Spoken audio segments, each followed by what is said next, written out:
Ji tokia dažna ir tokia klastinga, kad ją pavadino tyliąja šių laikų epidemija. Jei ir galima ką nors dėl jos kaltinti, tai tik ko gero civilizacija. Aterosklerozė. Anksčiau ją laikė natūralia senėjimo dalimi, tačiau šiuolaikinė medicina nesvyruoja. Tai liga, labai grėsminga liga.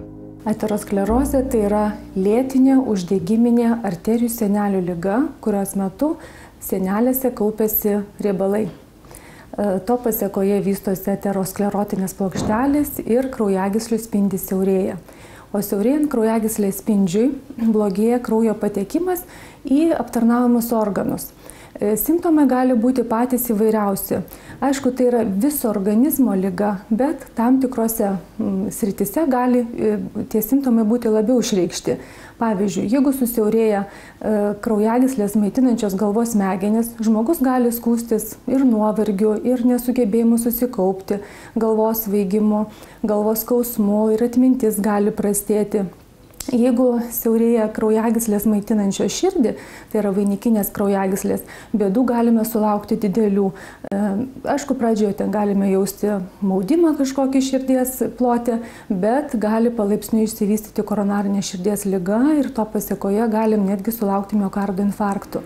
Skaičiai linksmai nenuteikia. Sulaukus 40 kraujagyslių pakitimų randasi net 7 iš 10. Baisiausia, kad ligai prisireikia vis jaunesnių. Amžius yra vienas iš didesnių rizikos faktorių vystytis aterosklerozei. Kuo žmogus vyresnis, tuo didesnė rizika turėti šią ligą.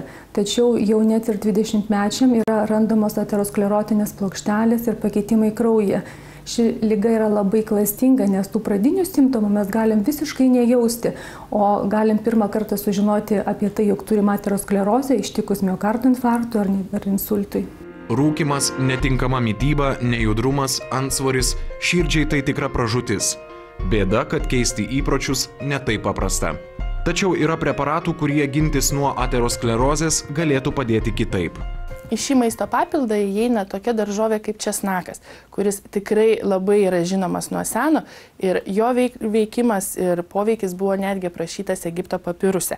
Tai jis yra, pasakyčiau, numeris 1, kuris mažina trombų susidarimą, taip pat kaip kraujagyslių šluota labai gerai tirpina aterosklerozinės plokšteles susidariusias ant kraujagyslių sienelių. Taip pat čia yra ir amalas. Tai yra augalas, kuris mažina kraujo spaudimą, atpalaiduodamas kraujagyslės. Jis tiesiog kraujagyslės daro elastingas. Taip pat širdžiai yra labai svarbu gudobelė ir vitaminas E, kas taip pat yra šitame maisto papilde. Gudobelė stiprina širdies darbą, stiprina širdies raumenį, aprūpina širdies raumenį deguonimi.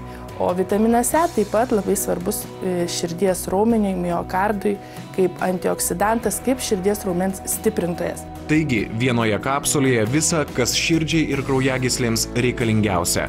Kapsulės bekvapės, beskonės ir atsparios skrandžio sultims. Pakuotės užtenka visam mėnesiui.